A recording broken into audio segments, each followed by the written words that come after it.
여러분 안녕하십니까? 윤석열 정부 집권 여당인 국민의힘은 2월 7일 제3차 전당대회 비전 발표회를 열었습니다. 이날 비전 발표회는 이번 전당대회 당대표 및 최고위원 또 청년 최고위원 후보로 출마한 후보들이 참석해서 자신의 소신을 밝혔습니다. 먼저 역시 가장 관심이 쏠린 것은 당대표 후보들의 소신, 당대표 후보들의 비전이겠죠. 이와 관련해 황교안 당대표 후보는 윤석열 정부의 성공을 뒷받침하는 당대표가 되겠다고 다짐했습니다. 황교안 후보는 윤석열 정부를 성공시켜야 한다. 그것만이 나라를 살리는 길이라면서 이같이 말했습니다. 그는 지금도 박근혜 전 대통령 탄핵 때일을 똑똑히 기억하고 있다. 대한민국이 얼마나 휘청거리며 벼랑 끝에 서 있었는지, 민주당이 얼마나 나라를 무너뜨렸는지라면서 그때 밤잠을 설치면서 느꼈던 고통을 지금도 또렷이 기억한다. 지금 윤 대통령이 민주당의 횡포에 얼마나 큰 어려움을 느낄지 가히 짐작이 간다고 말했습니다. 황 후보는 또 제가 당에 들어온 직후 우리 당의 지지율은 10%였지만 제가 입당한 즉시 20% 넘게 뛰었고 결국 35%에 이르게 됐다면서 민주당이 얼마나 힘들게 하는지 고통의 깊이를 잘 알고 그것을 이겨내는 방법도 잘 안다. 당대표가 되면 윤석열 정부가 성공하도록 혼신의 힘을 다해 도울 것이라고 말했습니다. 그는 또 박근혜 대통령 탄핵 당시 상황과 관련해서 저는 어떻게든 나라가 무너지면 안 된다는 신념으로 버텼다. 죽을 힘을 다했다. 당시 보수정당 국회의원들도 당을 버리고 떠났고 민심도 다 떠난 상태에서 어떻게든 나라를 지키고자 안간힘을 다 썼다고 수레했습니다. 이어서 그리고 다행스럽게도 당시 안보도 경제도 더 나아진 상태에서 정권을 이양할 수 있었다. 사드도 배치했고 주가지수도 높아졌다고 밝혔습니다. 황교안 후보는 두 번째로 당원 중심 정당을 만들겠다면서 당의 주인은 당원이다. 앞으로도 당대표는 당원이 100% 선출할 수 있도록 하겠다. 최고위원 1명, 여의도 연구원장, 중앙연수원장, 주요 보직들도 책임당원 몫이다. 또한 IT 시스템을 활용해서 당원의 의견을 적극 수렴하겠다고 밝혔습니다. 그는 세 번째로 국민을 시원하게 하는 정당을 만들겠다면서 불의에 맞서 싸워 정의를 세우는 강한 정당을 만들겠다. 보수의 가치가 분명한 정통 자유민주정당을 만들겠다. 민생위원회를 설치하여 고물가와 고금리로 신음하는 민생 문제를 해결하겠다고 다짐했습니다. 이어서 네 번째로 총선 승리와 30년 자유민주 정권을 창출하는 정당을 만들겠다면서 이를 위해 마스터 플랜을 수립하겠다. 먼저 공천에서 돈이 오가지 않는 깨끗한 정치를 하겠다. 당을 위해 헌신한 사람들을 공천하겠다. 젊은 인재가 마음껏 정치의 꿈을 펼치도록 하겠다고 말했습니다. 황 대표는 30년 자유민주 정권을 지키기 위해 10만 명의 인재를 육성하겠다면서 전국을 누비며 인재를 찾아 나서겠다. 이들이 대통령, 장관, 국회의원이 될 것이라면서 윤석열 정부를 도와 황교안이 반드시 해내겠다. 황교안이 답이라고 역설했습니다. 한편 황교안 대표는 이날 비전 발표를 마친 후 기자들과 만난 자리에서는 최근 윤석열 대통령의 소위 당무 개입 논란과 관련해 대통령은 모든 국민과 정치인의 대통령이라면서 대통령이 누굴 가른다고 생각하지는 않는다고 말했습니다. 또 이른바 친윤 비윤 논란에 대해서는 당내 통합이 필요하다. 통합의 정치인이 되겠다면서도 민주당과는 통합할 수 없다고 분명히 선을 그었습니다. 역시 당대표 후보로 출마한 김기현 후보는 대통령과 수시로 소통하며 24시간 민심과 당심을 듣는 살아있는 정당을 만들겠다고 말했습니다. 그리고 안철수 후보에 대해서는 비판을 이어갔습니다. 김기현 후보는 전당대회 비전 발표에서 당정 조화, 정체성 강화, 당원 중심 정당, 화합과 존중의 정당, 총선 승리를 위해 헌신하는 당대표 등 5가지 당대표 조건을 주장했습니다. 그는 당정의 조화로 국정에너지를 극대화시켜 정부의 성공을 확실하게 뒷받침하겠다면서 노동, 연금, 교육 3대 개혁과제를 꼭 해내야 한다고 강조했습니다. 김기현 후보는 또 헌법 가치를 수호해 당의 정체성을 강화하겠다면서 자유민주주의를 부정하는 세력과는 절대 타협하지 않겠다고 말했습니다. 그는 안철수 후보를 겨냥해서 시장경제를 거스르는 민주당의 악법 때문에 많은 국민들이 고통을 겪었다면서 저는 이당저당 기웃거리지 않고 한 번도 탈당하지 않고 정통보수의 뿌리를 지켜온 사람이라고 강조했습니다. 김 후보는 또 당주인은 당원으로 당원 중심 100년 정당의 초석을 만들겠다면서 내년 총선에서 당원들이 뽑는 상향식 공천으로 하겠다. 당원의 목소리를 실시간으로 반영되도록 주요 사안에 대한 당원 의견 조사를 실시하겠다고 말했습니다. 그는 또 당내 다양한 의견들을 배척하지 않고 존중할 것이다. 소통과 공감으로 당내 대통합을 만들겠다면서 권위주의를 배격하고 희생과 헌신으로 섬기겠다. 원내대표로 일하면서도 자기 정치를 하지 않고 선당 후사의 정신을 실천했다고 평가했습니다. 김기현 후보는 엄혹한 문재인 정부 시절에도 180석 민주당과 물러서지 않고 싸워서 이겼다면서 지금 거대 야당 횡포를 제압할 강력한 리더가 필요하다.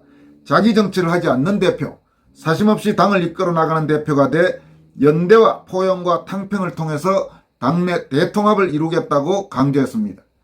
김 후보는 비전 발표 후 기자들과 만난 자리에서 최근 자신이 지금도 간첩이 없다고 생각하느냐는 등 안철수 후보에게 자격 검증을 요구한 것을 두고 일각에서 저급한 경쟁이라는 비판이 나온다는 질문에 대해서는 그런 의견에 동의하기 어렵다고 반박했습니다. 그는 네거티브라는 것은 개인 신상에 대한 것이지만 정책 검증이란 것은 그분이 대표가 되면 어떤 정책을 펼칠지를 포함하는 개념이라면서 우리 당이 지향하는 정통 보수의 뿌리, 가치와 부합하는지 아닌지는 매우 중요하다고 말했습니다. 또 안철수 후보는 비전 발표에서 4.7, 0.73, 170이라는 숫자들을 거론하고서 지난 4.7 서울시장 보궐선거에서 제 모든 것을 던져 승리하면서 우리는 정권교체의 기반을 만들었다. 또 윤 대통령과의 후보 단일화를 통해 0.73%포인트 차이로 정권교체에 기여했다고 강조했습니다. 이어서 마지막 숫자 170은 수도권을 탈환해 170석으로 총선 압승을 하겠다는 것이다 라면서 민주당의 현재 대표 그리고 선출직 최고위원들은 놀랍게도 전원이 수도권이다. 이미 이 사람들은 다음 총선의 승부처는 수도권이라는 것을 알고 이미 진영을 다 갖추고 있다고 말했습니다. 이 같은 발언은 현재 울산이 지역구인 김기현 후보를 겨냥해서 자신은 수도권인 경기도 성남 분당의 지역구 의원이라는 점을 그 차이점을 이야기한 것으로 보입니다. 안철수 후보는 또 우리가 얼마나 되찾아올 수 있을지에 대해서는 15%로 본다. 15% 정도 차이가 나는 지역구는 우리가 좋은 후보를 공천하고 확장력이 있는 당대표를 뽑는다면 되찾아올 수 있는 숫자라면서 현재 당대표 경선 여론조사 결과를 보면 아시겠지만 청년 지지율과 수도권 지지율에서 제 경쟁자와 비교해 압도적 우위를 점하고 있다고 자평했습니다. 그는 수도권에서 민주당을 괴멸하고 반드시 170석 총선 압승을 이루겠다면서 당원 동지 여러분이 아마도 걱정이 많으실 텐데 저 안철수를 총선 압승의 도구로 써달라. 반드시 승리로 보답하겠다고 말했습니다. 안철수 후보는 비전 발표 후 기자들과 만난 자리에서는 자신을 둘러싸고 일각에서 중도 사퇴론이 나오는 데 대해 1위 후보가 사퇴하는 것을 보셨냐라면서 자신감을 드러내고 일축했습니다. 그는 또 중도 사퇴론이 나오는데 왜 이런 소문이 자꾸 나오느냐는 기자의 질문에 대해서는 절대로 김기현 대표님 사퇴하면 안 된다.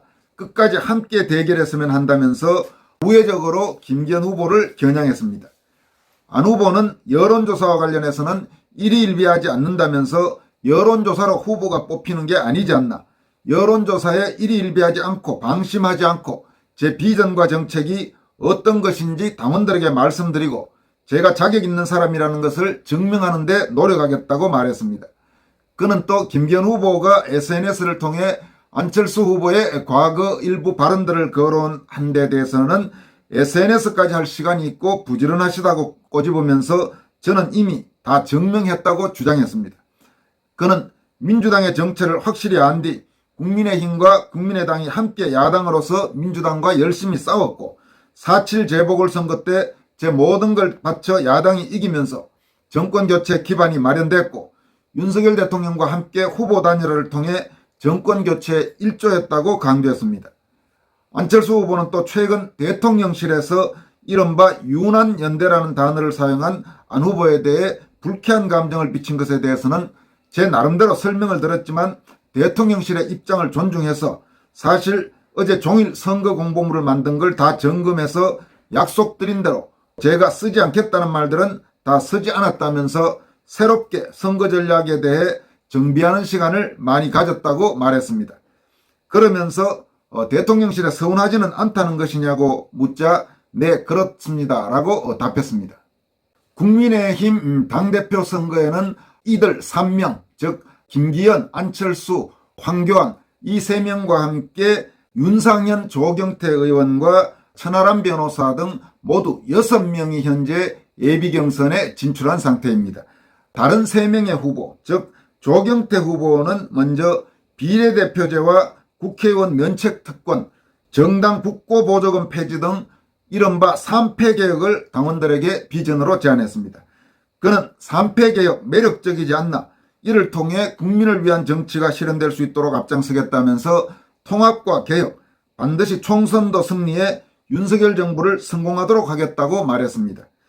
또 윤상현 후보는 윤석열 정부 성공과 총선 승리를 위한 비전으로 덧셈 정치, 이념 정당, 국민 서비스 정당, 당원 소환제를 통한 당원 중심의 정당 등을 발표했습니다. 그는 또 수도권 총선 승리를 위해서 저 윤상현은 낙선도 해보고 무소속으로 수도권에 나서기도 했다면서 총선에서 이기기 위해서는 수도권 싸움에 능한 전사, 저 윤상현이라고 말씀드린다, 이렇게 강조했습니다. 또 이준석 전 대표의 측근으로 알려진 천하람 후보는 소위 국민의힘 개혁과 총선 승리 비책으로 공천에 있어서 대통령 불개입을 제안한다면서 공천 자격 고사를 의무화하겠다, 이렇게 말했습니다. 국민의힘 전당대회 선관위는 이날 비전 발표회를 거친 데 이어 8일과 9일 이틀간 국민의힘 책임당원 6,000명을 대상으로 한 여론조사 방식으로 예비경선을 치릅니다. 이어서 2월 10일에 당대표 후보 4명, 최고위원 후보 8명, 청년 최고위원 후보 4명 등 본경선 최종 진출자를 발표해서 이들을 중심으로 본격적인 본경선이 실시됩니다. 그리고 3월 8일 전당대회에서 본경선 결과가 발표되며 당대표의 경우 본경선에서 50%를 넘는 후보가 나오지 않으면 본경선 1위와 2위 후보 간에 3월 9일이나 10일 정도에 결선 투표가 치러질 것으로 보입니다. 마지막으로 이번 전당대회와 관련된 최근 여론조사 한 가지를 여러분들에게 소개해드리도록 하겠습니다. 여론조사 업체인 조원 CNI가 CBS 노컷뉴스 의뢰로 지난 3일부터 5일까지 사흘간 국민의힘 지지층 384명을 대상으로 차기 당대표 적합도를 조사한 결과 안철수 후보가 36.9%로 1위, 김기현 후보가 32.1%로 2위, 황교안 후보가 9.3%로 3위, 이준석의 측근인 천하람 후보가 8.6%로 4위로 나타났습니다. 이어서 예비심사에서 탈락한 강신업 변호사가 2.9%, 조경태 의원이 1.9%, 역시 예비심사에서 탈락한 김준교 후보가 1.5%, 역시 탈락한 윤기만 후보가 1.1%, 그리고 윤상현 의원이 0.7%로 각각 집계됐습니다. 이 여론조사의 신뢰도가 얼마나 높은지는 일단 별개로 하더라도 어쨌든 황교안 후보가 여론조사에서도 10%에 바짝 다가섰습니다. 여러분들에게 몇 차례 말씀드린 대로 우선 1차적으로 두 자릿수의 득표율, 최소한 10% 이상의 득표율을 올려서 적어도 캐스팅 보트를 주는 것이 대단히 중요하다는 말씀을 드렸는데 지금 그런 상황에는 거의 육박한 것으로 보입니다. 여기까지 하겠습니다. 고맙습니다.